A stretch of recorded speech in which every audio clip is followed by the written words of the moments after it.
Lovely atoms, मेरे प्यारे प्यारे बच्चा लोग, कैसे हो सब लोग?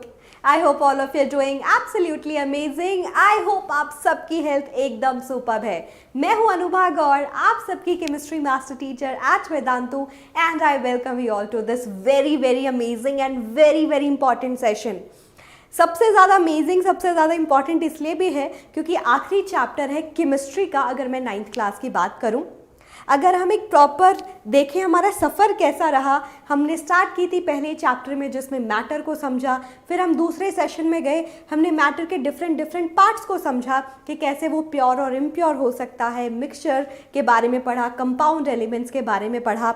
अगले चैप्टर में हमने देखा कि मैटर किससे बना होता है, एटम्स एंड मॉलिक्यूल से बना होता है, ठीक है। लेकिन उस चैप्टर तक कहा गया था that atoms are kind of indivisible. तो इस चैप्टर की ज़रूरत थी to understand what exactly is the structure of atom. ये चैप्टर एक डिटेल स्टडी करके हमें बताता है कि एटम के अंदर बेसिकली क्या क्या है, और एटम अगर मैं बोलूँ इनडिविजिबल होता है तो वो एकदम गलत होगा। तो डिटेल से इस चैप्टर को पढ़ेंगे। अप्रॉक्सीमेटली 1 आवर में मैं एक क्विक रिविजन दूंगी इस चैप्टर का। अगर किसी को डिटेल से एक एक टॉपिक को पढ़ना है तो प्लीज़ याद रखना कि हम उमंग सीरीज़ के अंदर, आप उमंग की पिछले 3-4 सालों की कोई भी सीरीज़ उठा के देख सकते हो। रिसेंटली उमंग 4.0 चल रहा है, आप उसके थ्रू भी पूरा का पूरा चैप्टर, हर एक टॉपिक को अच्छे से रिवाइज भी कर सकते हो। So you all your choice, one shot is kind of something that helps. आप चैप्टर को जानते हो और आपको एग्जाम से पहले क्विक रिविजन चाहिए। As your exams are approaching, I am understanding कि ये आप लोगों के लिए ज़रूरी है, ठीक है। On that note, shall we start atoms? जल्दी से मुझे हाई फाई दे दो, जल्दी से मुझे हाई फाई दे दो, और अपना 1 घंटा स्पेयर कर लो इस सेशन के लिए। अच्छे से पढ़ना है, मन लगा के पढ़ना है, और कॉपी जो एक नोटबुक पेन है ना वो लेके बैठो। नोटबुक पेन लेके बैठोगे ना तो कोई भी चीज़ लगेगा ना दिमाग से मिस हो रही है, भूल रही है, तो आप वो साथ साथ लिखते रहना, ठीक है? ठीक है जी। तो थोड़ा सा प्यार दिखाइए वीडियो पे। प्यार कैसे दिखाएंगे? Bye liking the video. जल्दी से वीडियो को लाइक कर दो, दोस्तों के साथ डेफिनेटली शेयर कर दो, क्योंकि केमिस्ट्री ही सिखाता है शेयरिंग इज केयरिंग। जितना दूसरों का भला करोगे तुम्हारा भी भला होगा, ठीक है। और कमेंट करके ज़रूर बताना है आखिर में कि वीडियो कैसा लगा, एंड आई एम होपिंग कि आप लोगों को बहुत हेल्प मिलेगी इस वीडियो से, ठीक है। मेरे पुराने एटम्स तो हैं ही, जितने भी नए एटम्स इस सेशन में जुड़ रहे हैं, चैनल को प्लीज़ सब्सक्राइब कर लीजिएगा। It will be beneficial for you all as well. 9th-10th का ये जो चैनल है पूरा का पूरा ज्ञान का खजाना है जो आपको मिल रहा है। तो ज्ञान मिले तो ले लेना चाहिए, है ना, उसको वेस्ट थोड़ी ना करना चाहिए। So we all members of Vedantu 9th-10th family are there for you all, ठीक है। तो आप भी उसका हिस्सा बन जाइए। या चलिए, आप सब लोग मुझे इंस्टा पे फॉलो भी कर सकते हैं, अनुभा_AG_, ये मेरा हैंडल है। एटम्स आरपी यहाँ पे भी बड़ी बनती जाती है, तो इसको भी बड़ा बनाते हैं। ऑल राइट, बड़ा बनाएंगे, पक्का वादा, ठीक है। फिर let's get started and let's know about the atoms a little bit more. जैसा मैंने बोला, मैंने क्या बोला आप सबको पता है मैंने क्या बोला? मैंने बोला कि जो एटम होता है ना, जिसको हम चैप्टर नंबर 3 तक पढ़ रहे थे, कि एटम एक स्फीयर होता है लेकिन ये इनडिविजिबल होता है। इसको हम फर्दर डिवाइड नहीं कर सकते, ऐसा एटम दिखता है, ठीक है। ये हमने देखा भी, याद करो कहाँ पे देखा था, याद करो ये हमने कहाँ पे देखा था। एक माइक्रोस्कोप का नाम बताया था मैंने चैप्टर नंबर 3 में। कौन सा माइक्रोस्कोप था? STM, scanning tunnelling microscope. Scanning tunnelling microscope से जब किसी मेटल को देखा गया तो ऐसा देखा गया कि उसके ऊपर जो है ना, उसके सरफेस पे ऐसे ब्लड स्फीयर दिखाई दिए। तो ऐसा हमें रियलाइज हुआ कि एटम कुछ ऐसा दिखता है, it's kind of a spherical structure. But इससे ज़्यादा किसी ने एटम के बारे में बात नहीं की अनटिल द एज ऑफ 1800-1900। लेकिन उससे पहले भी हम कुछ चीज़ें अपनी डे टू डे लाइफ में ऐसा ऑब्जर्व करते थे जिसके बारे में ज़्यादा ध्यान नहीं दिया, बट जब ध्यान देने लगे तब समझ में आया, अरे ये क्या था, ये तो हमने सोचा ही नहीं, ठीक है। और वो कौन सी ऐसी बातें डे टू डे लाइफ की जो ये कहीं ना कहीं प्रूफ करती है कि जो एटम्स है, हम सब लोग मैटर से बने हैं, and matter contain atoms, right. वो जो एटम है उनके अंदर कुछ ना कुछ चार्ज पार्टिकल ज़रूरी है, कुछ ना कुछ चार्ज पार्टिकल प्रेजेंट होता ही होता है। जैसा हमने ऐसा कुछ करके देखा, हमने 2 बलून लिए, ये हमने बचपन में बहुत किया है कि बलून लेके फुला के उसको अपने सर पे ऐसे ऐसे रब किया है, तो वो जो बाल है ना, जब हम उसको और पास लेके आते थे वो उसके साथ जाने लगते थे। या 2 बलून लेके ऐसे रब करके जब उनको पास लेके आते थे, उनमें थोड़ा सा अट्रैक्शन होने लगता था किसी ने किया है कि नहीं? अच्छा ये तो किया होगा, हमने बचपन में बहुत किया कि एक इंसान चेयर पे बैठ जाता था, दूसरा कोई कपड़ा लेके टावल लेके उसको पीछे से बीट कर रहा होता था, तो कोई इंसान आके उसको हाथ लगाता था ना, उसको करंट लगता था। ये क्या है? That is only possible, that is kind of proving that there are charge particle that exist. Current जो ऐसे लग रहा है वो क्या है? चार्ज की तो वजह से है, opposite charges kind of trying to attract each other. तो यही सब है जो कहीं ना कहीं प्रूव करते हैं स्टैटिक इलेक्ट्रिसिटी परफेक्ट एग्जाम्पल जो हम डे टू डे लाइफ में देखते हैं, जो है प्रूव करती है that atoms contain charge particle, जो बेसिकली क्या होती है, that refers to an imbalance between the electrical charges in a body, specifically the imbalance between the negative and positive charge. दो बॉडी है, जैसा बोला सबके अंदर चार्ज पार्टिकल है, आप उसको रब कर रहे हो या उनको अलग अलग चीज़ों से आप लोगों ने देखो जैसे क्लोथ लेके रब किया तो उनके अंदर पॉजिटिव नेगेटिव चार्ज का इम्बैलेंस आ जाता है, हमने चार्ज ट्रांसफ़र कर दिया उसको, तो जिसकी वजह से जब आप उनको पास लेके आने लगते हो ना, उनमें अट्रैक्शन रिपल्शन पॉसिबल है, जिसकी वजह से आप ये जो इलेक्ट्रिसिटी का जो फॉर्म है ये आप देख सकते हो, static electricity, that is nothing but kind of imbalance between the charge.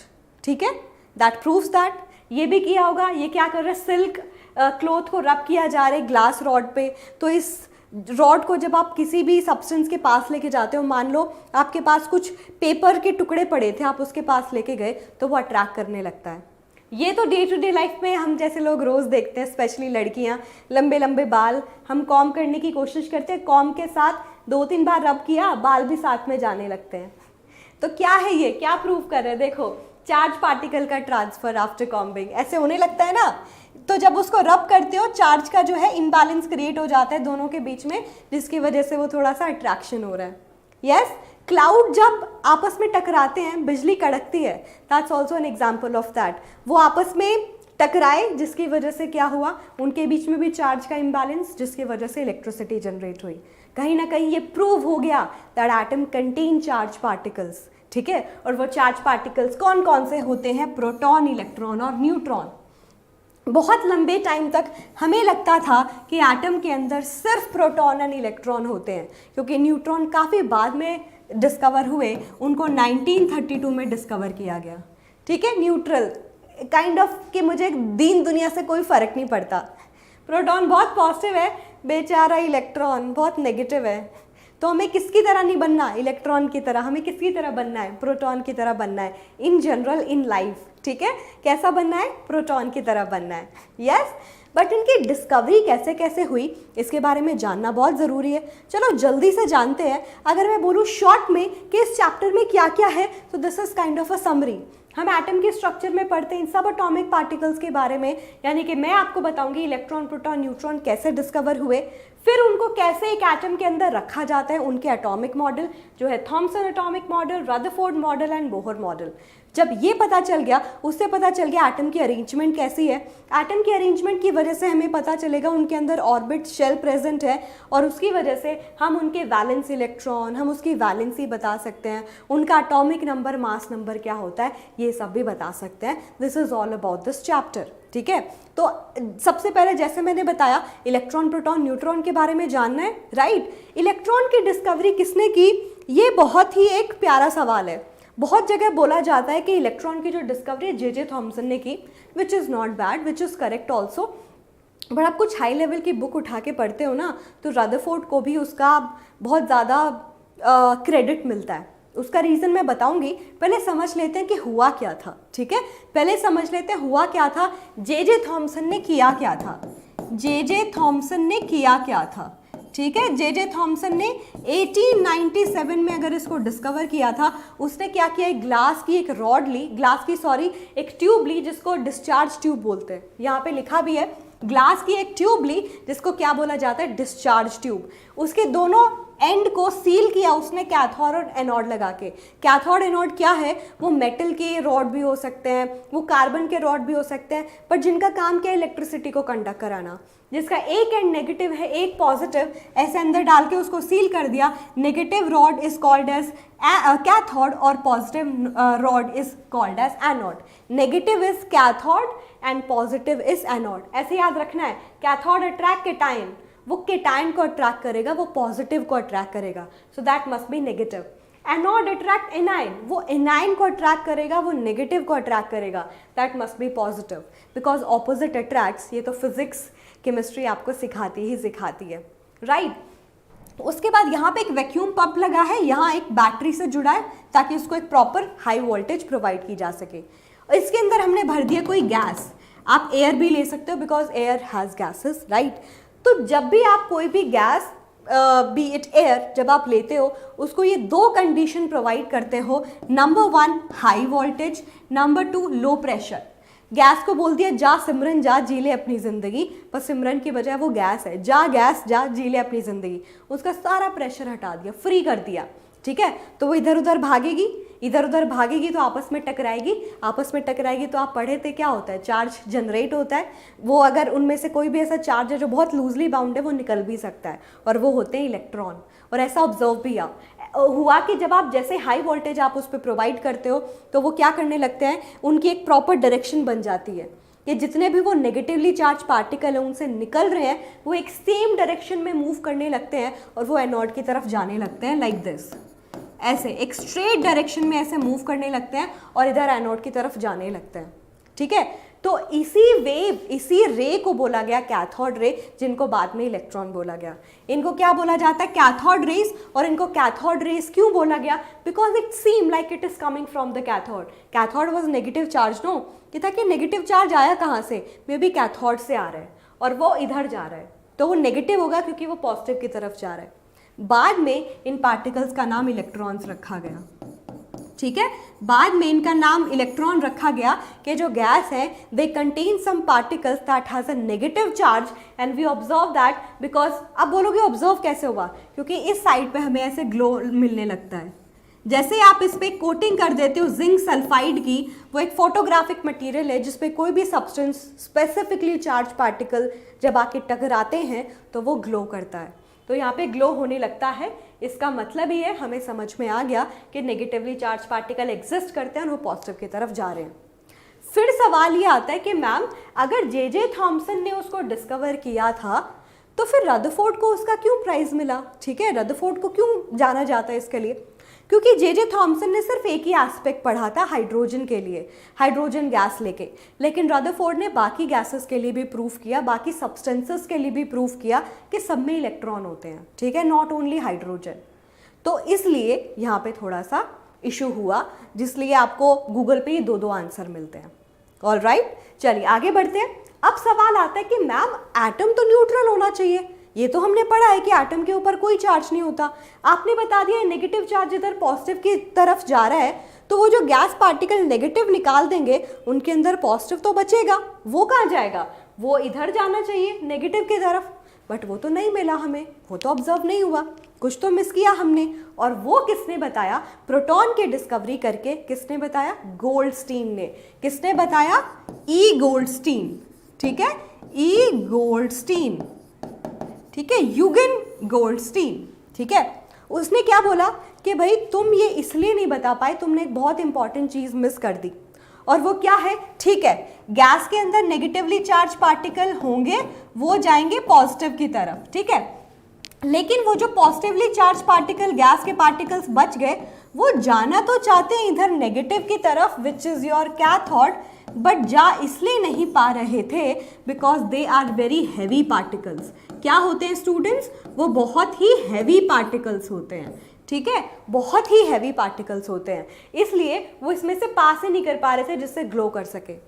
तो एक छोटा सा चेंज किया गया, वो चेंज ये किया गया कि ये जो कैथोड ली थी उसको परफोरेट कर दिया गया। We are taking perforated cathode.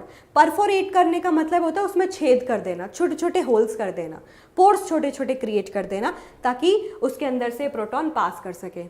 Conditions exactly same थी, गैस को लिया लो प्रेशर पे, और low pressure vacuum pump help कर रहा है प्रेशर मेंटेन करने के लिए। हाई वोल्टेज प्रोवाइड की, तो ये जो पॉजिटिवली चार्ज पार्टिकल बचे ना, ये भी इधर मूव करना शुरू कर गए, परफोरेट होके इधर जाके टकराएंगे और इधर भी मुझे ग्लो मिलेगा।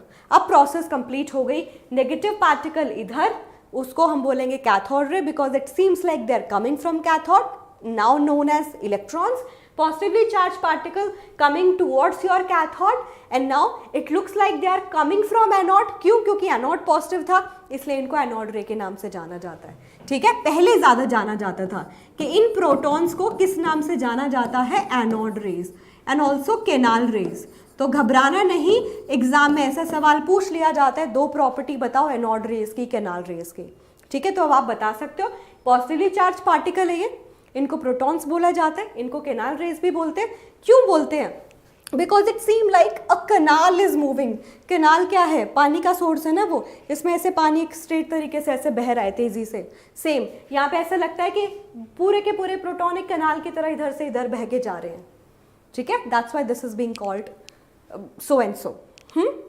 लेकिन एटम न्यूट्रल होता है, इसका मतलब क्या है? जितना नेगेटिव चार्ज उतना पॉजिटिव चार्ज. एटम के अंदर जितने इलेक्ट्रॉन होंगे उतने प्रोटॉन होंगे. ठीक है, ये बात जरूरी है. यहाँ से ये भी प्रूव हो गया कि प्रोटॉन्स काफ़ी हैवी होते हैं, इलेक्ट्रॉन्स का जो मास होता है वो ऑलमोस्ट नेग्लिजिबल होता है. अब बात ये हुई कि प्रोटॉन की डिस्कवरी हो गई, इलेक्ट्रॉन की डिस्कवरी हो गई, लेकिन जो एटम है ना उसका जब हम मास ऑब्जर्व करने लगे, मान लो मैंने कार्बन लिया, कार्बन के अंदर 6 प्रोटॉन थे और 6 इलेक्ट्रॉन थे. जब उसका मास ऑब्जर्व किया गया, every proton was having 1 unit mass. 1 unit हम 3rd चैप्टर में पढ़ चुके हैं, यूनिफाइड मास. ठीक है, एक प्रोटॉन का mass is almost equivalent to that 1 u mass, 1 unit mass. और इलेक्ट्रॉन का मास होता है नेग्लिजिबल, तो उसको 0 मान लेते हैं. This is kind of a relative mass. इनका एग्जैक्ट मास नहीं है, बट हम अपनी सुविधा के लिए उसको क्या कर लेते हैं कि भाई प्रोटॉन का जितना मास आया, एक सब्सटेंस के अंदर या तो एक प्रोटॉन होंगे या उसका मल्टीपल होगा, 2, 3, 4. कभी भी हाफ या फ्रैक्शनल में प्रोटॉन नहीं हो सकते. ठीक है, तो प्रोटॉन नंबर हमने यूनिटी मान लिया कि भाई एक प्रोटॉन का मास जो है ना उसको यूनिटी मान लेते हैं, बाकी सब्सटेंस के अंदर जितना प्रोटॉन का मास होगा उसको उतने नंबर से मल्टीप्लाई कर दो. 2 प्रोटॉन है उसको 2 से मल्टीप्लाई कर दो, 3 है 3 से मल्टीप्लाई कर दो एंड सो ऑन.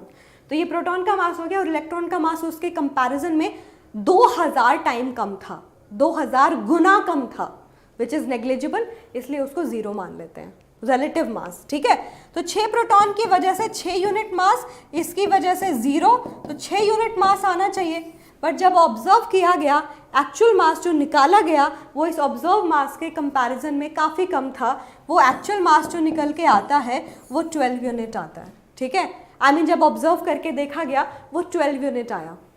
कुछ ना कुछ गड़बड़ है, किसी न किसी पार्टिकल को हम मिस कर रहे हैं. इस बारे में किसने हमें बताया? जेम्स चैडविक ने. किसने हमें बताया? जेम्स चैडविक ने 1932 में, कि जिस पार्टिकल को आप, जिस सब एटॉमिक पार्टिकल को, एटम के अंदर प्रेजेंट होने वाले पार्टिकल को आप मिस कर रहे हो, उसका नाम क्या है? James Chadwick. उसका नाम क्या है? James Chadwick. ठीक है, आई मीन उसका नाम, साइंटिस्ट का नाम जेम्स चैडविक है, उस सब एटॉमिक पार्टिकल का नाम है न्यूट्रॉन. उस सब एटॉमिक पार्टिकल का नाम है न्यूट्रॉन, और वो न्यूट्रल है नेचर में, उसके ऊपर कोई चार्ज नहीं है क्योंकि चार्ज ऑलरेडी बैलेंस था, लेकिन मास ज़रूर है. ठीक है, उसने बेरिलियम नाम की मेटल के ऊपर क्या किया था? कोई पार्टिकल्स ऐसे बम्बार्ड करके देखे थे और उसमें से जो पार्टिकल निकले उसको ऑब्जर्व किया था, तो उसमें से न्यूट्रॉन नाम के पार्टिकल निकलते हैं, जिनके ऊपर देखा गया कि वो किसी भी चार्ज की तरफ डिफ्लेक्ट होकर नहीं जा रहा, मतलब कोई चार्ज नहीं है, लेकिन वो हैवी ज़रूर है. ठीक है, इसको इस तरीके से लिखते हैं, नीचे लिखते हैं उसका क्या? चार्ज, ऊपर लिखते हैं उसका मास. उसका मास ऑलमोस्ट सेम होता है मास ऑफ प्रोटॉन के, which is 1 unit, which is 1 unit.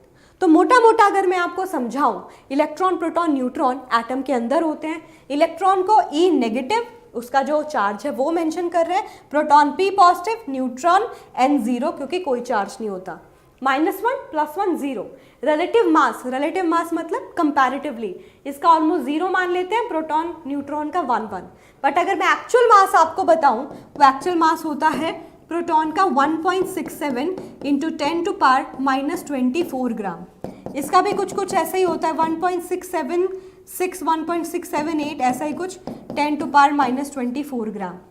और इसका मास बहुत कम होता है, 9.1 × 10⁻⁻28 ग्राम. आप उसको किलोग्राम में भी लिख सकते हो, but this is like very very small. और जब हम 4 लिख रहे हैं ना, -1, वो 1, वो यूनिटी किसको माना है? Charge is also not 1, unity हम रिलेटिव टर्म में मान लेते हैं क्योंकि आसान है.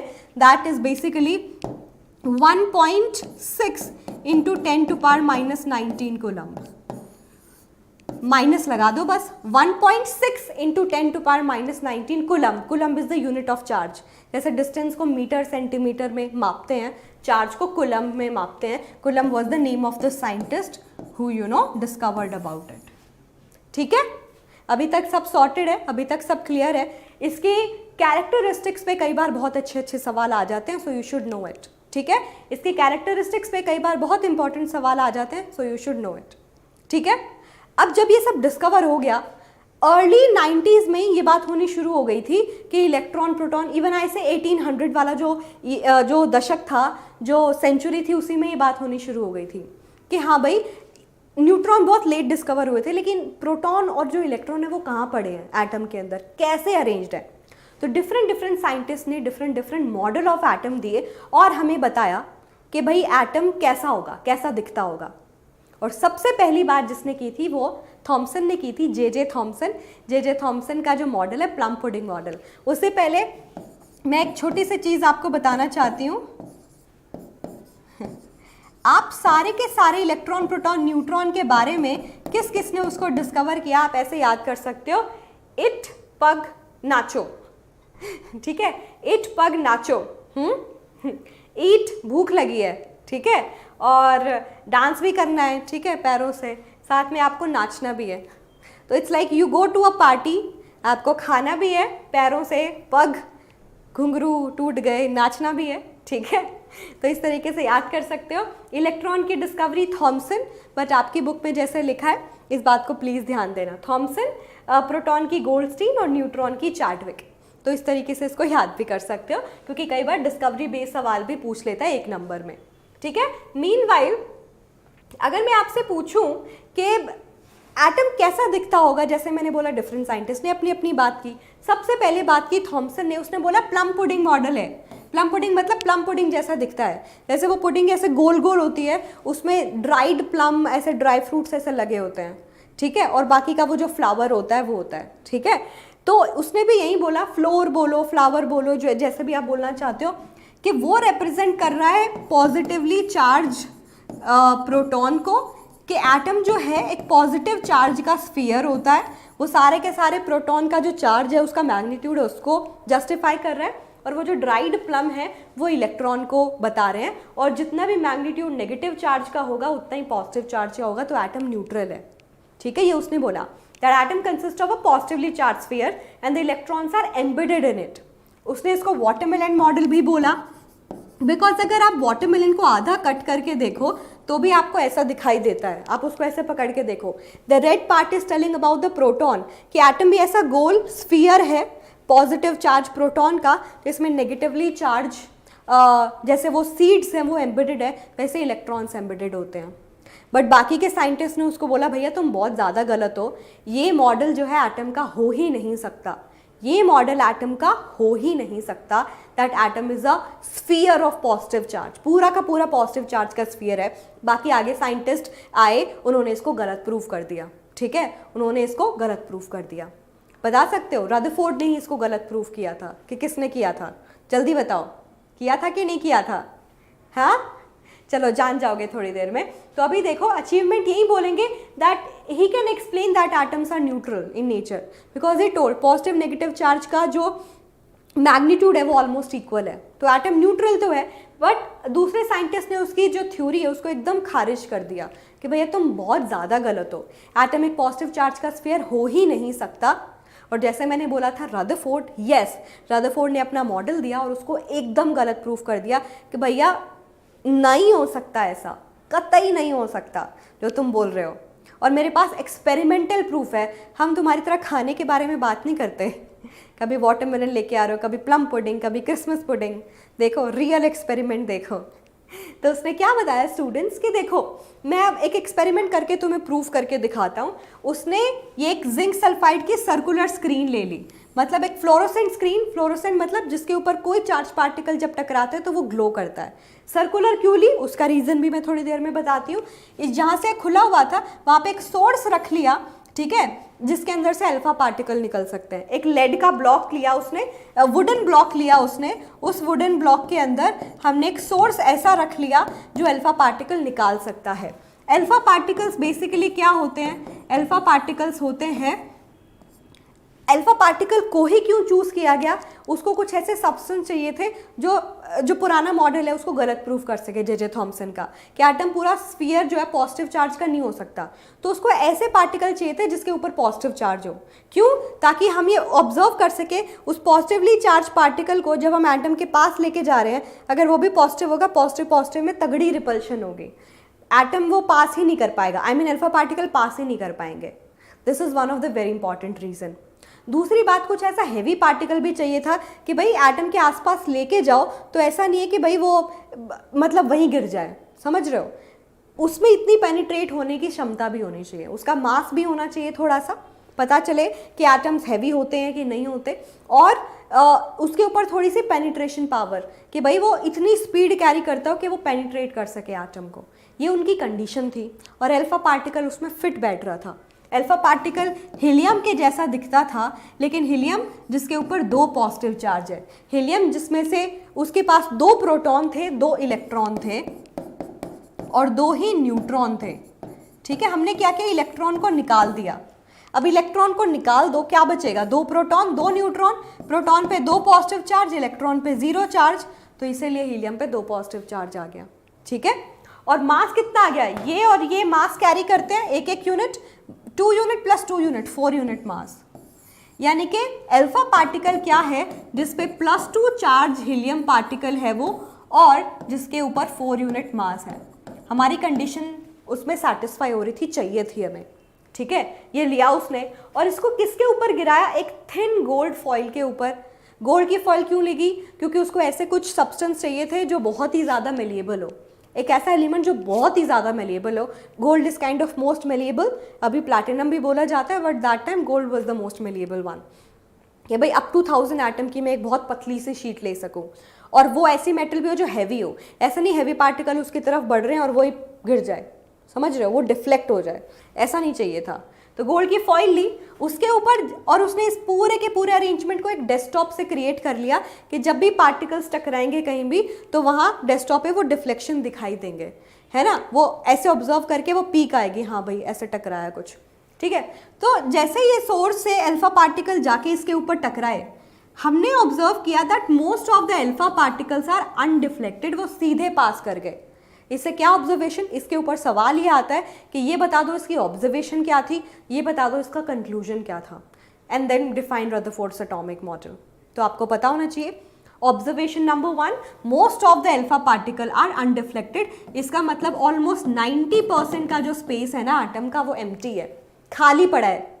गलत प्रूफ हो गया ना, कौन, पिछला साइंटिस्ट जे थॉमसन, कि भैया एटम पॉजिटिव चार्ज का स्फीयर नहीं हो सकता, वरना ये जो पॉजिटिव चार्ज इसके पास से जब इसमें से जाएंगे वापस आ जाएंगे, ऐसे 90% सीधा थोड़ी ना पास कर जाएंगे, खाली स्पेस में से पास किए, इसका मतलब है वो most of the space are most of the space are empty. Observation, most of the particles are undeflected, उस ऑब्जर्वेशन से कंक्लूजन क्या निकला कि most of the space inside the atom is empty. ठीक है, दूसरी बात, few particles are kind of scattered, यानी डिफ्लेक्ट हो गए, कुछ स्मॉल एंगल के साथ, कुछ थोड़े लार्ज एंगल के साथ, थोड़े पार्टिकल डिफ्लेक्ट हो गए थोड़े कम एंगल के साथ, थोड़े लार्ज एंगल के साथ। ये ऑब्जर्वेशन है। इसका कंक्लूजन क्या है, ये है कि भाई ये जो एटम है ना, इसमें कहीं ना कहीं पॉजिटिव चार्ज एक थोड़ी सी जगह के बीच में पड़ा है, सारा का सारा मास भी। ठीक है, तो जैसे ये हीलियम पार्टिकल उस पॉजिटिव चार्ज के आसपास से गुजरेगा ना तो डिफ्लेक्शन होगी, जितना पास से गुजरेगा उतना ज़्यादा डिफ्लेक्शन, समझे। तो ये कंक्लूजन ये है that the positive charge inside the atom is there in a very small area, और जब भी उससे पार्टिकल गुजरेंगे ये तो वो डिफ्लेक्ट हो जाएंगे, उसके आसपास से गुजरेंगे, because same charge repel each other, same charge repel each other. ठीक है, तो ये ऑब्जर्वेशन और कंक्लूजन भी समझ आ गया। तीसरी ऑब्जर्वेशन ये थी that 1 out of 12,000 particles rebound its path, वो अपनी जगह पे वापस आ जाता है। ठीक है, उसने जाने की कोशिश की और वो वापस आ गया। ठीक है, उसने जाने की कोशिश की और वो वापस आ गया। इस बात का मतलब क्या है कि भाई कुछ ऐसी चीज़ से टकराया होगा कि उसको वापस आना पड़ा। तुम दीवार पे बॉल फेंक के मारोगे वो तुम्हारी तरफ वापस आएगी ना, क्योंकि दीवार पूरा सॉलिड है, उसके ऊपर कोई चीज़ फेंकोगे वो तुम्हारी तरफ वापस आएगी। सेम पूरा का पूरा जो मास है ना एटम का वो एक जगह पड़ा हुआ है सॉलिड, जब उसके ऊपर जाके कोई particle head to head collide करने की कोशिश करेगा वो वापस आ जाएगा। सेम हैपन्स, हीलियम पार्टिकल के पास अच्छा खासा स्पेस था, वो जाके जब हेड टू हेड टकराते हैं पूरे मास से वो वापस आ जाते हैं। यानी कि पूरे के पूरे पॉजिटिव चार्ज के साथ साथ एटम का मास भी एक छोटे से एरिया में रिजाइड करता है। This is the conclusion number 3। ठीक है कि 1 आउट ऑफ 12,000 पार्टिकल्स, ये कैसे पता चला 1 आउट ऑफ 12,000? डेस्कटॉप पे रिजल्ट आ रहा है, वो कहाँ कहाँ पे टकरा रहा है, तो 12,000 में से एक दिखा कि वो डिफ्लेक्ट कर गया। कंक्लूजन क्या है कि पॉजिटिव चार्ज के साथ साथ जो एटम का मास है वो भी एक छोटे से एरिया में रिजाइड करता है और उसको बाद में क्या नाम दिया गया? Nucleus. So this is something that an atom can look like. बीच में है न्यूक्लियस और इसकी डिस्कवरी की वजह से उसको नोबेल प्राइज भी मिला स्टूडेंट्स, समझे? इसकी डिस्कवरी के लिए उसको नोबेल प्राइज भी मिला। इसके अंदर एटम का सारा मास रिजाइड करता है, इसके अंदर एटम का सारा पॉजिटिव चार्ज रिजाइड करता है और ये इतना छोटा होता है कि मैं अगर एटम को कंपेयर करूं, ये जो न्यूक्लियस है is like a cricket ball और ये बाकी का पूरा एटम एक स्टेडियम की तरह बिहेव करता है। ठीक है, एक स्टेडियम के अंदर पड़ी हुई क्रिकेट बॉल बीच में, समझ रहे हो? मीन्स क्रेजी कि एटम अपने आप में इतना छोटा है लेकिन उसका न्यूक्लियस बहुत ज़्यादा कॉम्पैक्ट है। It's like it's 10 to power 5 times smaller than the size of atom. पूरे एटम के साइज से 10 to power 5 टाइम्स छोटा है, समझ रहे हो? बहुत छोटा है, इसका मतलब एटम तो छोटा है, न्यूक्लियस उससे बहुत ज़्यादा छोटा है। तो क्या ये मॉडल आपको अच्छे से समझ में आ गया स्टूडेंट्स? जल्दी से मुझे बता दो, इसकी सारी ऑब्जर्वेशन क्लियर है? Most of the fast alpha particle जो है that pass straight out of it, some shows deflection, 1 out of 12,000 rebound, जिसका कंक्लूजन बहुत क्लियर है।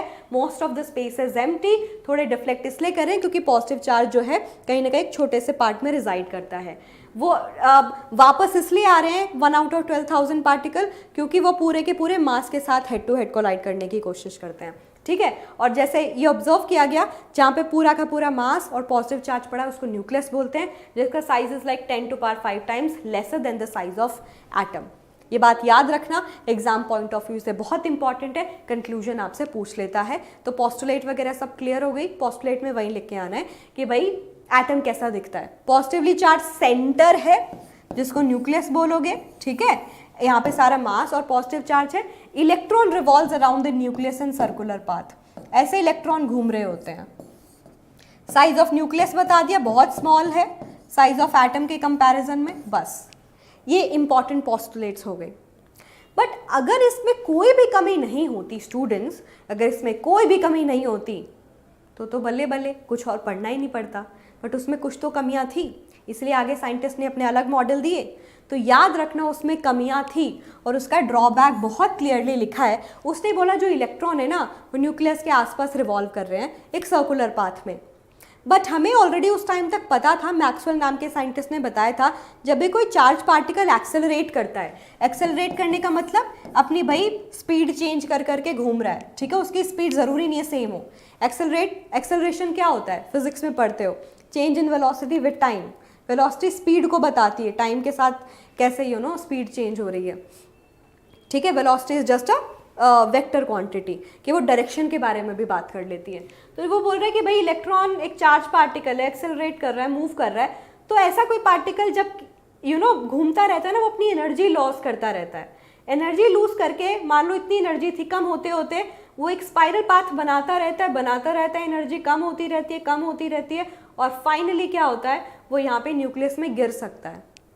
वो न्यूक्लियस में गिर सकता है अगर वो बात सही है तो। और अगर ऐसा हो गया तो एटम तो एग्जिस्ट ही नहीं करेगा ना। अगर वो न्यूक्लियस में गिर गया तो ऐसे एटम एग्जिस्ट कैसे करेगा, यानी कि यूनिवर्स ही एग्जिस्ट नहीं करेगा। बिकॉज स्टेबिलिटी है ना सारे एटम्स के बीच में, तभी हम लोग एग्जिस्ट करते हैं, आसपास की चीज़ें एग्जिस्ट करती हैं।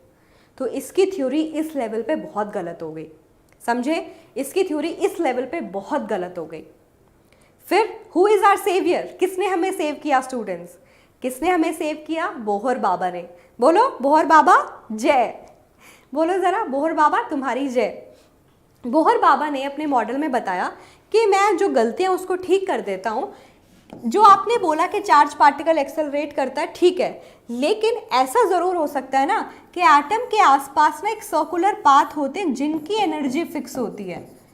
क्योंकि इनकी एनर्जी फिक्स है, अगर इलेक्ट्रॉन एक फिक्स एनर्जी के पाथ में घूम रहा है तो उसकी एनर्जी सेम रहेगी, ना कम ना ज्यादा, ठीक है। तो उसने यही बोला कि only certain special orbit known as discrete orbit of electrons are allowed inside the atom. Atom के अंदर ऐसे सर्कुलर पाथ होते हैं जिनको ऑर्बिट बोला जाता है, जिनको शेल बोला जाता है, या जिनको एनर्जी लेवल बोला जाता है। Energy level 1 2 3, it's like stairs चढ़ना, ठीक है, छोटा बड़ा बड़ा बड़ा, यानी कि एनर्जी भी ऐसे बढ़ती चली जाती है, ठीक है।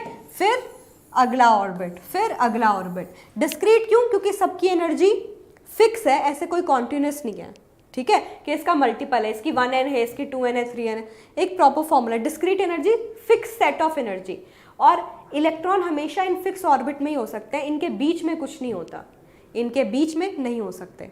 तो electron resides in this fix circular path called as orbit shell, जिनकी एनर्जी सेम होती है, and while moving in the same orbit they can't lose their energy, क्योंकि इनकी एनर्जी फिक्स है। बट हाँ, जब उसको बाहर से कहीं से एनर्जी मिल गई तो वो इस एनर्जी को एब्जॉर्ब जरूर कर सकता है और हायर ऑर्बिट में जंप कर सकता है। क्यों? किसी ने एनर्जी दे दी, मान लो इसकी एनर्जी फिक्स है, इसकी एनर्जी को मैं बोल सकती हूँ मान लो E है, इसकी एनर्जी E है, बट मैंने उसको 2E एक्स्ट्रा एनर्जी दे दी, तो टोटल कितने हो गए? 3E। तो वो यहाँ तो रिजाइड नहीं कर सकता क्योंकि इसकी एनर्जी तो सेम होती है, तो वो ऐसे किसी ऑर्बिट में जंप कर सकता है जिसकी एनर्जी 3E हो।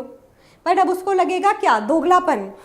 ये कैसा दोगलापन है, मैं यहाँ कैसे पहुँच गया, मेरा घर तो वही है। ये सारे बोलेंगे चलो वापस चलो, बहुत दोगलापन है, वापस चलो, तुम्हारा जगह, तुम्हारा घर नहीं है, तुम एक गेस्ट हो, अतिथि हो, अतिथि को वापस जाना पड़ता है ना। तो it has to come back by losing the same amount of energy. जितनी एनर्जी ली थी वो उतनी निकाल भी देता है, ठीक है, जितनी एनर्जी ली थी वो निकाल भी देता है। क्या बात समझ में आई? फिक्स सेट ऑफ एनर्जी होती है हर एक ऑर्बिट की, फर्स्ट सेकेंड थर्ड फोर्थ, जिनको स्पेशल नाम से भी बुलाया जाता है KLMNOP। ABCD से शुरुआत नहीं हुई क्योंकि ABCD लाइक वेरी कॉमन, बहुत कॉमन होते हैं जो एटम के अंदर होते हैं, ठीक है। KLMN ये जो है शेल, इन्हीं को बोलते हैं, या ऑर्बिट आप बोलो, इनको एनर्जी लेवल भी बोला जाता है, जिनके अंदर इलेक्ट्रॉन एग्जिस्ट करते हैं। बोहर बाबा ने कहा था, बोहर बाबा ने क्या किया, बरी के साथ क्या कर लिया, कंबाइन कर लिया कि बरी तुम भी आ जाओ, तुम भी हेल्प कर दो मेरी, और एक तरीका बताते हैं कि भाई एटम के अंदर तो कितने भी इलेक्ट्रॉन हो सकते हैं, तो क्या वो एक ही शेल में आ जाएंगे? कुछ तो गड़बड़ होगी, है ना। तो उन दोनों ने मिलके, बोहर एंड बरी ने मिलके, बोहर एंड बरी रूल्स दिए जो ये बताते हैं that how atom contains electron in different shell. उन्होंने इलेक्ट्रॉन की अरेंजमेंट के बारे में बताया, ठीक है, कि maximum number of electron that can present in a shell can be given by this rule 2n², where n is the number of orbit, जिसको आप इंडेक्स लेवल भी बोल सकते हो 1 2 3, कि पहले ऑर्बिट में 1 का स्क्वायर 1, 2 इलेक्ट्रॉन्स आ सकते हैं। क्यों? छोटा सा है, 2 ही क्यों आ सकते हैं? 2 इलेक्ट्रॉन आसानी से घूमते रहेंगे without interfering each other, without repelling each other, क्योंकि सेम चार्ज है। इससे ज़्यादा भरने की कोशिश करोगे atom will be not so stable, it will B instable, unstable, ठीक है। इसीलिए दूसरे ऑर्बिट में 2 × 2 का स्क्वायर विच इज 8, दूसरे ऑर्बिट में 1 इलेक्ट्रॉन आ सकते हैं। तीसरे ऑर्बिट में 2 × 3 का स्क्वायर, 3 का स्क्वायर मतलब 3 × 3 विच इज 9, 9 × 2 18। इस तरीके से आप इलेक्ट्रॉन्स भरते रहते हो, फिर आएगा 32 एंड सो ऑन। यानी कि आपको पता चल गया पहले ऑर्बिट में 2 इलेक्ट्रॉन, दूसरे में 8 मैक्सिमम। और ऑब्वियसली आप इलेक्ट्रॉन भरोगे कैसे? जैसे स्टेयर्स पे चढ़ोगे, पहले पहली सीढ़ी, फिर दूसरी, फिर तीसरी। कोई बोलेगा यहाँ खड़े हो, चलो जल्दी से 8वीं सीढ़ी पे जाके दिखाओ, पॉसिबल नहीं है ना। इसी तरीके से पहले 2 इलेक्ट्रॉन इसमें जाने पड़ेंगे, फिर इसमें जंप करोगे, 8 इलेक्ट्रॉन तक इसमें फिल करोगे, फिर आगे में जंप करोगे। लेकिन इसके साथ साथ एक और बात बताई गई कि बिल्कुल सही बात बोल रहे हो आप, लेकिन एटम की स्टेबिलिटी नाम की भी चीज़ होती है, और उसलिए एक रूल बताया गया जिसको बोलते हैं ऑक्टेट रूल, कि भाई जैसे हमें भी इन जनरल लाइफ में लोगों का एग्जाम्पल दिया जाता है that be like that person, be like this person, इसलिए इनको भी बोला जाता है कि be like noble gases, inert gases. उनके लास्ट शेल में 8 इलेक्ट्रॉन होते हैं और वो बहुत स्टेबल होते हैं, ना देते हैं इलेक्ट्रॉन, ना लेते हैं, कुछ नहीं करते, बहुत stable, happy in their own life, ठीक है, ठीक है, एकदम खुश। तो इसीलिए ये बोला गया कि सारे के सारे एटम को उनके जैसा बनना है। अपने लास्ट शेल में 8 इलेक्ट्रॉन होने चाहिए। लास्ट शेल का मतलब जब आप इलेक्ट्रॉन की फिलिंग करोगे, जो इलेक्ट्रॉन जहाँ पे जाके ख़त्म हो रहे हैं, मान लो 10 इलेक्ट्रॉन भरने हैं, पहले में 2 फिर अगले में जितने हैं, तो लास्ट शेल में अगर 8 इलेक्ट्रॉन आते हैं तो मतलब वो स्टेबल है, नहीं आते तो एटम जो है वो अपने इलेक्ट्रॉन निकाल सकता है, ले सकता है और शेयर कर सकता है। To achieve that stability, that's the reason that atom combines to give molecule, an atom lose their electron, gain their electron to get ions, ताकि उनके ऊपर चार्ज आ जाए, ताकि वो एक दूसरे से कंबाइन कर सकें, शेयर करके, लूज करके, गेन करके इलेक्ट्रॉन। ठीक है, बस सिर्फ फर्स्ट शेल के लिए ये रूल एप्लीकेबल नहीं है, क्योंकि फर्स्ट शेल की कैपेसिटी ही 2 इलेक्ट्रॉन की होती है। अगर 2 इलेक्ट्रॉन की कैपेसिटी है, वहाँ पे इस रूल को डुप्लेट रूल कहा जाता है। ठीक है, वहाँ पे इस रूल को डुप्लेट रूल कहा जाता है कि भैया पहले ही में तो 2 ही आ सकते हैं ना, ड्यू का मतलब है यहाँ पे 2, तो पहले में 2 इलेक्ट्रॉन आ सकते हैं, उसके लिए रूल को डुप्लेट रूल कहोगे। बाकी के शेल के लिए ऑक्टेट रूल ही लगता है, ठीक है। मान लो मेरे पास एक लिथियम का एटम है जिसके अंदर 3 एटॉमिक नंबर है। अब एटॉमिक नंबर बेसिकली क्या बताता है? एटॉमिक नंबर एटम के अंदर बताता है उसके नंबर ऑफ प्रोटॉन्स, क्योंकि प्रोटॉन एक यूनिक नंबर है जो किसी भी एटम के अंदर हो सकता है। किसी भी 2 एटम के अंदर सेम नंबर ऑफ प्रोटॉन नहीं हो सकते। अगर वो एटम डिफरेंट एलिमेंट के हैं, वो एलिमेंट डिफरेंट हुए ही कैसे, क्या उसको अलग करता है? That is this, proton. एक प्रोटॉन एटम के उसके न्यूक्लियस के अंदर पड़े होते हैं, deep seated in the nucleus, that can not be changed, ज़्यादा कम नहीं हो सकते। ठीक है, तो वो एक यूनिक क्वांटिटी एटम की एटॉमिक नंबर है। अब एटम क्योंकि न्यूट्रल होता है, तो जितना पॉजिटिव चार्ज होगा उतना नेगेटिव चार्ज भी होगा। तो if atom is neutral, proton electron same होंगे। ठीक है, तो लिथियम का एटॉमिक नंबर 3 है, मतलब उसके पास 3 प्रोटॉन और 3 इलेक्ट्रॉन है। And how I will write 3 electron? पहले शेल में 2 इलेक्ट्रॉन, दूसरे शेल में 1 इलेक्ट्रॉन, के शेल, एल शेल। ठीक है, that's how you represent also, that's how you represent. इसको बोलते हैं इलेक्ट्रॉनिक कॉन्फ़िगरेशन। क्या बोलते हैं स्टूडेंट्स? Electronic configuration. पहले शेल में 2, दूसरे में 1, या मेंशन कर दो K shell, L shell. That's how we represent the electronic configuration. Number of electron, number of proton tells about the atomic number. Am I making sense? Is this all clear, my atoms? All set, all clear? Can we move ahead? जल्दी से hi fi दे दो, जल्दी से। बहुत बढ़िया। Helium का atomic number है 2। Atomic number को हम रिप्रेजेंट करके उसका सिंबल नीचे लिखते हैं। एटॉमिक नंबर 2 का मतलब 2 proton, 2 electron. How will I right 2 electron? Configuration हो जाएगी 2 किस शेल में, के, बस ऐसे लिख दो, दैट्स इट। ठीक है, कोई कई बार डायग्राम बनाने को भी पूछेगा, that show the diagrammatic representation, तो क्या लिखोगे? यहाँ पे 2 प्रोटॉन पड़े हैं, क्योंकि प्रोटॉन इलेक्ट्रॉन सेम होते हैं, एक ऑर्बिट बनाओ, उसके अंदर 2 इलेक्ट्रॉन, चाहे ऐसे लिख दो, या फिर दूसरा तरीका will be a better way, and better way will be what? A better way will be 1 electron, 2 electron, that's it, like this. Shell mention कर दो, के शेल। हाँ जी, ठीक है, कर लोगे। Calcium 20 atomic number, 20 protons, 20 electrons, atom neutral होता है।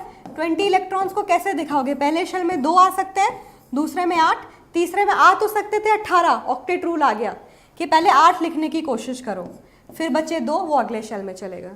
ठीक है, तो याद रखना कि तीसरे शेल में यहाँ पे ऑक्टेट रूल को ध्यान रखना है कि 8 स्टेबिलिटी देता है, तो उस सेंस में अगर 1 से 2 इलेक्ट्रॉन एक्स्ट्रा हैं भी तो आगे वाली शेल में चले जाएंगे। 1 से 2 इलेक्ट्रॉन एक्स्ट्रा है भी तो वो आगे वाली शेल में चले जाएंगे। KLMN 2882, KLMN शेल के जो नंबर है। ठीक है, मेक सेंस स्टूडेंट्स? कॉन्फ़िगरेशन वाला पार्ट क्लियर है? जल्दी से मैग्नीशियम की कॉन्फ़िगरेशन लिखते हैं। एटॉमिक नंबर है 12, अब सीधा सीधा आप प्रोसीड करना शुरू करो। 282, 12 है ना, पहले में 2 आ सकते हैं, दूसरे में 8, फिर बचे 2, बस काम खत्म। कॉन्फ़िगरेशन लिख लोगे किसी भी सब्सटेंस की, समझ गए? बहुत बढ़िया। उससे ये वाला कॉन्सेप्ट भी आपको अच्छे से याद आ जाएगा, that is valence electron. Last shell के इलेक्ट्रॉन को वैलेंस इलेक्ट्रॉन बोलते हैं, कि वो वाली शेल जिसमें लास्ट इलेक्ट्रॉन गए हैं उसको वैलेंस शेल बोलते हैं। तो m शेल यहाँ पे वैलेंस शेल होगी, वैलेंस इलेक्ट्रॉन कितने हो गए 2, वैलेंस इलेक्ट्रॉन कितने हो गए 2, ठीक है। मान लो मैं लिखना चाहती हूँ फ्लोरीन, एटॉमिक नंबर है 9। आई एम होपिंग कि आपको स्टार्टिंग के 20 एटॉमिक नंबर अच्छे से याद है, बहुत ज़रूरी है। 2 7, वैलेंस इलेक्ट्रॉन कितने हो गए 7, है ना। अगर मान लो मुझे लिखना है नाइट्रोजन, एटॉमिक नंबर है 7, 2 5, वैलेंस इलेक्ट्रॉन कितने हो गए 5। मुझे लिखना है एल्यूमिनियम 13, 2 8 3, वैलेंस इलेक्ट्रॉन कितने हो गए 3, ठीक है। That's valence electron, that helps to know the valency also. Valency क्या है, एक एटम को कितने इलेक्ट्रॉन लूज करने पड़ेंगे, कितने लेने पड़ेंगे, कितने शेयर करने पड़ेंगे ताकि वो स्टेबल हो जाए, ताकि वो नोबल गैस जैसा हो जाए। क्यों करता है, ताकि वो किसी से कंबाइन कर सके। इलेक्ट्रॉन क्यों देगा, ताकि दूसरा ले ले और वो कंबाइन कर सके। इलेक्ट्रॉन क्यों शेयर करेगा, दूसरे से शेयर करेगा ताकि दोनों कंबाइन कर सके। कंबाइन क्यों करते हैं, ताकि स्टेबल हो सके।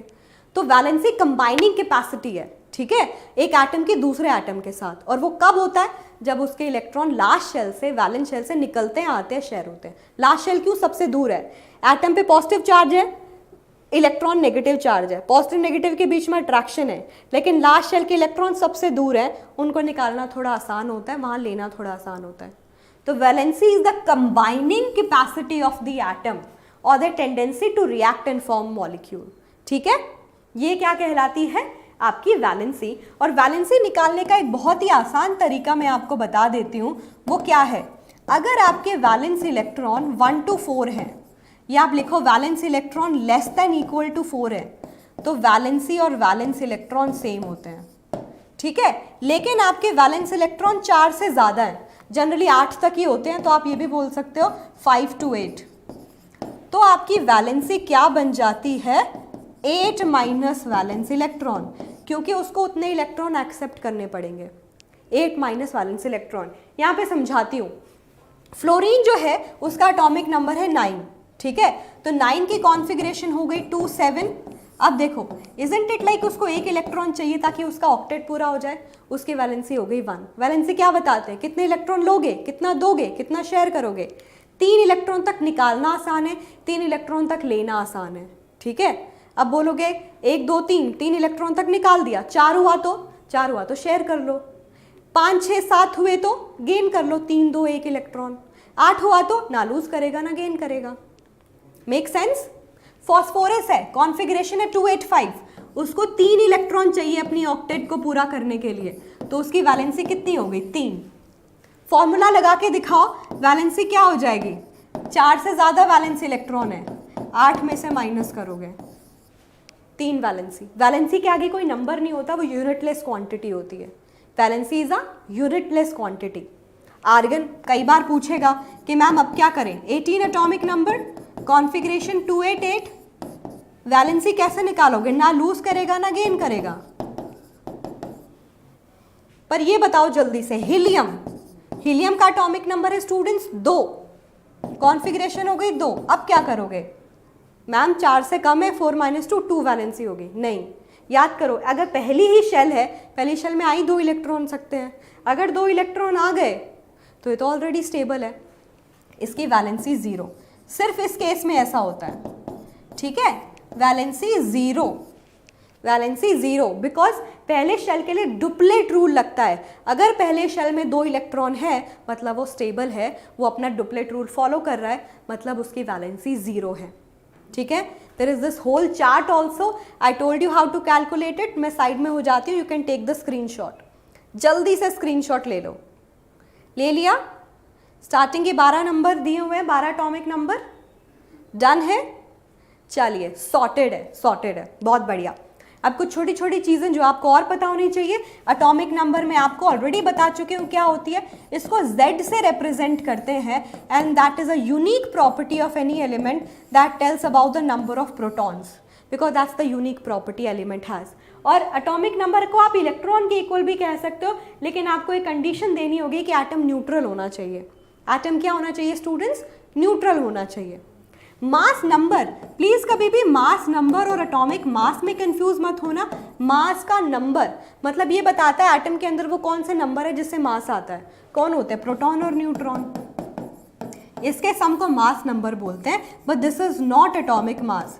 क्योंकि याद करो कार्बन का एटॉमिक मास है 12U, ठीक है, that is basically telling about the mass number. But अगर मैं कार्बन का एक्चुअल मास बताऊं ना, वो होता है 1.99 10⁻23 gram. This is the atomic mass, the mass of one carbon atom written in gram, but this is like a relative mass that tells about the number that is responsible for the mass. Proton and neutron 6 + 6 12, ठीक है। Mass number को A से लिखते हैं, mass number को A से लिखते हैं, और अगर मैं एटॉमिक नंबर को बताऊं उसको Z से लिखते हैं।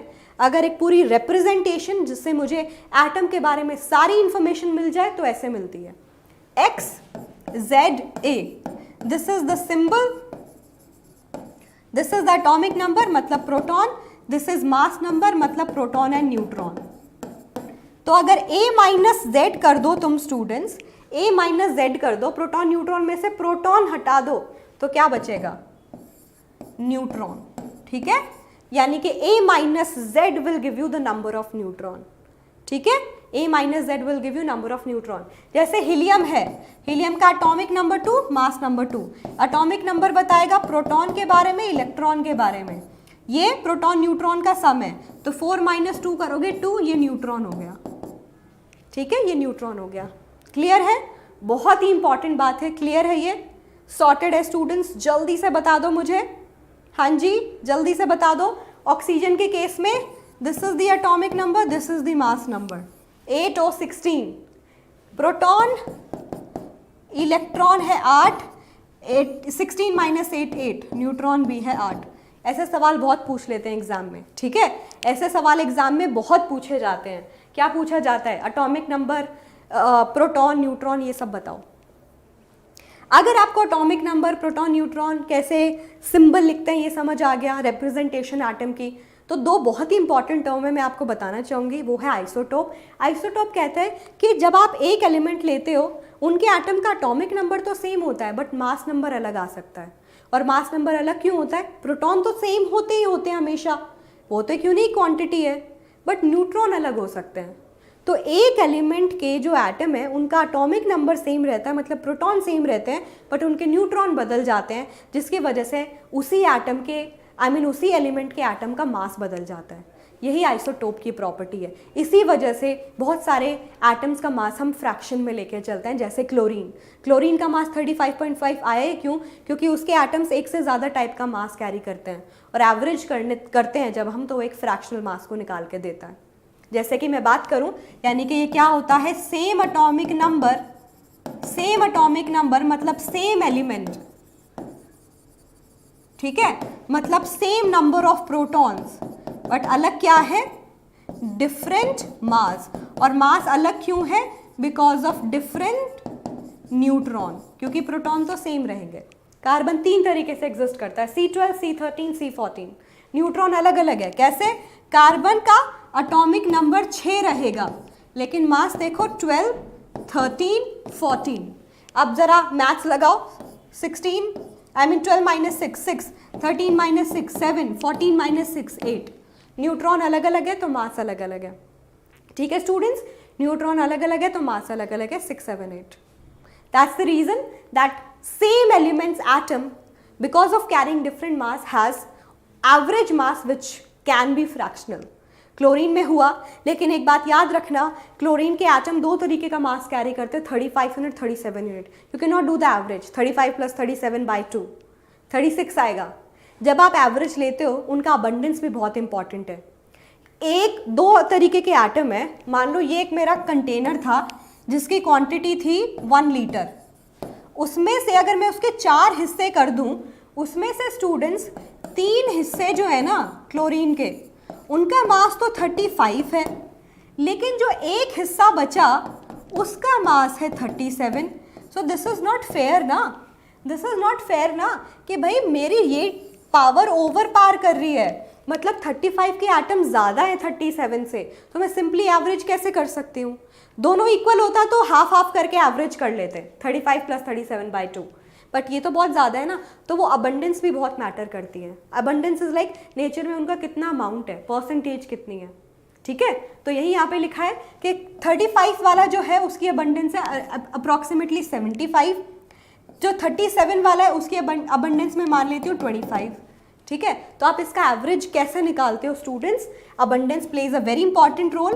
तो आप एवरेज मास कैसे निकालोगे? फॉर्मूला बन जाएगा mass of first isotope, abundance of first isotope, mass of second isotope, abundance of second isotope divided by total abundance A1 plus A2। अगर तीसरा होता तो plus mass of third into abundance of third, यहाँ पे भी फिर plus A3 आ जाता। यहाँ पे ओवरऑल अबंडेंस, यहाँ पे उनका मल्टीप्लीकेशन, ठीक है। तो अगर यहाँ पे मैं आपको बहुत ही इसको सिंपल तरीके से करने की कोशिश करूँ, आप लोगों के लिए बहुत ही सिंपल तरीके से अगर करने की कोशिश करूँ तो देखो क्या करेंगे हम। पहले वाले का मास, ठीक है, 35, अबंडेंस चलो मैं रेशियो में भी ले सकती हूँ, 3:1 हो गया, ठीक है। 75 25 3:1 रेशियो 3 हो गया। 37 वाले का रेशियो 1 हो गया। ओवरऑल 3 + 1 हो गया अबंडेंस। तो ये आ गया 105 + 37 डिवाइडेड बाय 4, 142/4 विच इज 35.5, ठीक है, एवरेज मास।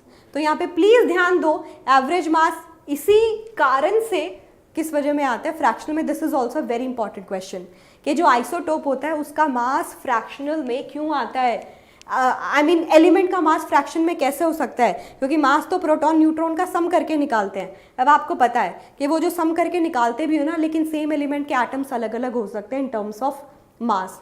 तो एवरेज करते हो अबंडेंस का ध्यान रखना होता है, and this is the reason. Make sense? बहुत ही इंपॉर्टेंट सवाल है, बहुत ही इंपॉर्टेंट सवाल है, प्लीज ध्यान रखना। अब जान लेते हैं आइसो बार क्या होता है स्टूडेंट्स। आइसो बार, आइसो का मतलब है सेम, बार वेट, सोचो हैवी, ठीक है, जिसमें सेम क्या है? वेट, यानी कि मास। अगर मास सेम हो गया यानी कि कुछ तो अलग होगा, वो एलिमेंट अलग अलग है। Different element having same mass. जब एलिमेंट अलग अलग है, एलिमेंट अलग अलग है मतलब प्रोटॉन न्यूट्रॉन, प्रोटॉन अलग है, न्यूट्रॉन अलग है, ठीक है। प्रोटॉन की बात करें, न्यूट्रॉन की बात करें और इलेक्ट्रॉन्स की बात करें, तो इस केस में अगर मैं आप स्टूडेंट्स आपको बताऊं, प्रोटॉन भी अलग हो सकता है, न्यूट्रॉन भी अलग होगा, और प्रोटॉन इलेक्ट्रॉन तो सेम होता ही है। जैसे यहाँ पे मैं केस ले लूँ, आर्गन की बात है 18, पोटेशियम की बात है 19, कैल्शियम की बात है 20। तीनों डिफरेंट एलिमेंट है, तीनों का एटॉमिक नंबर अलग है लेकिन मास सेम है। और इसमें अनुभट्रॉन कहाँ है? हाँ जी, इसमें अनुभट्रॉन कहाँ है? अनुभट्रॉन किसी दिन आ जाए तो पता नहीं, आज तो आया नहीं है, आज तक तो आया नहीं है। आज तक नहीं है कि आज नहीं आया? हर्षा मैथमेटिक्स जरूर निकल के आ सकता है किसी दिन। कितना पढ़ाते हो बच्चों को? बहुत पढ़ाना कैसे पड़ता है। पढ़ाते? हाँ, वो खत्म करो। स्टूडियो सही नहीं था, कुछ खराबी हो गई थी, बस तो? मुझे 2 मिनट दो। 2 मिनट में हो जाएगा? हाँ चलो 1 2 काउंट करो। चलिए, तो student this is clear right. इसको याद रखना, आइसोटोप आइसोबार के बीच में डिफरेंशिएट करने के सवाल जरूर आते हैं, ठीक है। तो ये आपको पता होने चाहिए। मैं आप लोगों को एक सवाल देती हूँ, उसको करने की ज़रूर कोशिश करिएगा। और ये सवाल आप लोगों के लिए ये है, मेरे पास टर्म है A, B, C और D और E, ओके।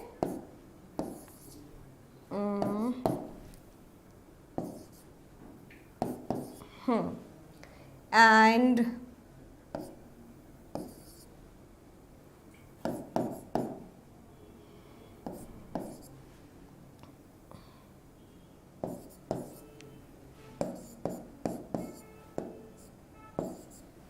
इसमें से मुझे आपको बताना है कि कौन कौन से पेयर आइसोटोप हैं और इज देयर एनी पॉसिबिलिटी कि कोई आइसोबार भी एग्जिस्ट करता है कि नहीं, ठीक है। मैंने आपको यहाँ पे एक टेबल बना के दी है, आइसोटोप अगर है तो कौन कौन से पेयर हैं, आइसोबार अगर है तो कौन कौन से पेयर हैं।